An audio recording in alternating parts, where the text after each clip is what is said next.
Welcome to our Line Opinion panelists for the week. We're happy to be joined in person in our Albuquerque studios by Andy Lyman. He's a staff writer for the Santa Fe Reporter.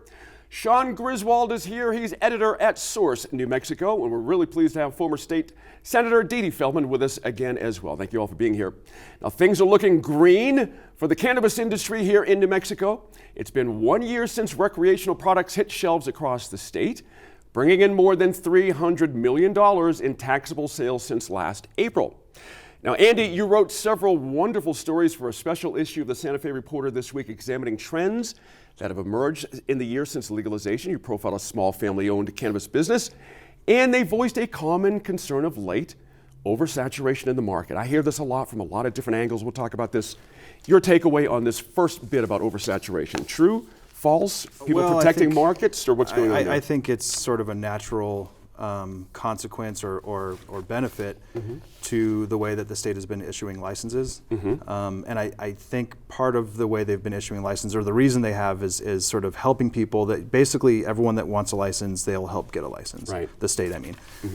And part of that, at least the notion there, is that it's part of that equity thing. Like, we want to make sure that everybody that wants a license gets one and put everyone on an even playing field. What that creates, obviously, is that everyone has a license, everyone can open a retail spot, assuming they hit the benchmarks for the cities that they're in. But yeah, what that creates is sort of like who's going to make it, who's not going to make it. How do you and in Santa Fe, it doesn't seem like it would be as saturated as you drive around Albuquerque. They're everywhere. It's unbelievable, isn't it? But per capita, Santa Fe is right there. Oh, interesting. Yeah, if you look at a map, the RLD, the Regulation and Licensing Department has a map of the whole state where you can see where all these shops are. And they're all just right along Cerrillos. I mean, there's sort of a cluster downtown Santa Fe, and then just all the down Cerrillos until you get to I-25. So, what are we talking about for currently licensed folks? How many are there out there in the state right now? I believe the current, all together licenses is something like 2,000. Wow. I want to say it's around the 400 as far as retail spots. I could be wrong on that. Okay. 630. They said. Yeah. 630. Now, keep in mind though, that's who's licensed. It doesn't necessarily mean that they're open and operating. Gotcha. Some people might be in the middle of their grow trying to get things ready, but yeah, there's a lot of licenses out there of different kinds. I want to talk about that equity provision Andy just mentioned. Senator, I'll start with you. It's interesting. Lawmakers repeatedly say they wouldn't have legalized cannabis without an equity provision. And we remember those hearings in Javier. And, this is a big deal. And has the state done enough, in your view, Senator, to make sure minority communities affected by the war on drugs, this is what ostensibly the deal was, are we getting to some equity place now, in your view? Well, it's hard to tell. I mean, from my point of view, Andy may know the answer to that question, but it was this provision was intended to address the ravages brought on by the war on drugs and the people that served time and the people whose families and life were really destroyed by unnecessarily by this kind of unjust thing. Now the criteria for getting sort of special permission under these licenses is pretty broad. Right. I mean, doesn't just seem to be applied to those people who were previously incarcerated or anything. It's people who are low income, people who are from a rural area. Right. And that's all it takes, Yeah, and people of certain ethnic and racial. So, I mean, I think that might be pretty hard to administer for the regulation and licensing. It might take a lot of time to do that, and I really don't know how that's going and what percentage of licenses are due to that provision. That's a good point. That's an excellent point. Sean, at Source, got to ask you this. Of course, the city of Albuquerque has made noise about going beyond what's in state law to ensure that equity we're talking about, creating the Cannabis Equity Working Group in 2021, but according to reporting from your shop, Source New Mexico, the city hasn't responded to a 21-page recommendation report submitted to the mayor's office last spring. That's a whole year.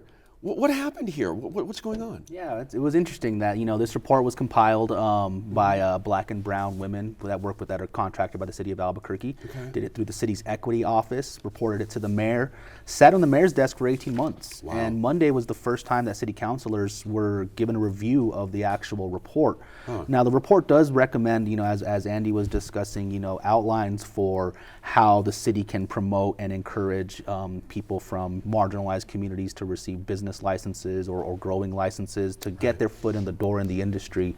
Right. There's efforts there on expungement as well, and what people need to know to do to be able to get their record cleared, which, to the state legislators' credit, that was very instrumental in legalizing recreational cannabis. Was without the provision of expungement for criminal records, the state wasn't going to legalize recreational cannabis. And so, to the state's credit, they do have that built in, but there still are concerns from people who have those records about what's the process that I need to do? How can I ensure to employers that this isn't on my record?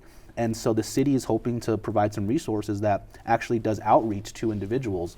But the other question here too is, and I think this is happening across the state with how much money all the state tax, all of the tax revenue the state's receiving from cannabis sales and recreational cannabis sales is going to the general fund. Right. And so this equity group is also requesting money not go directly to the general fund, or if it is, a portion of that go to some of these services that not only look to get, build businesses with some of these can be people who are generally left out of the industry, the expungement process, but also looking at substance use issues and providing mental health support for individuals who are struggling with addiction issues. Can I bounce to the center before I get to you, Andy, on this? This is an interesting point, moving money into the general fund. That's where it's going now. That's right. It's going to the general fund now with, I guess, a portion of the tax revenue going to local governments. Right. A third of it or something. Something around there. So, this is always a big issue with new revenue streams. Should it be earmarked for a certain purpose that might be related to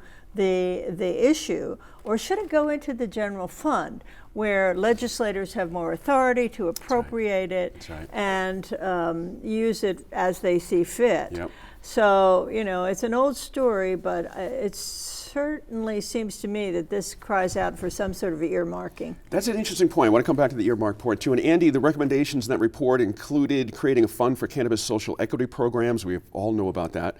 Reinvestment of cannabis tax revenue, as Senator just mentioned, effective accounting of environmental and water impacts. We used to hear, during the run-up to this, we heard a lot about water impacts, not so much now. And the publishing of cannabis-related arrests and citations from APD. That's actually very, very interesting.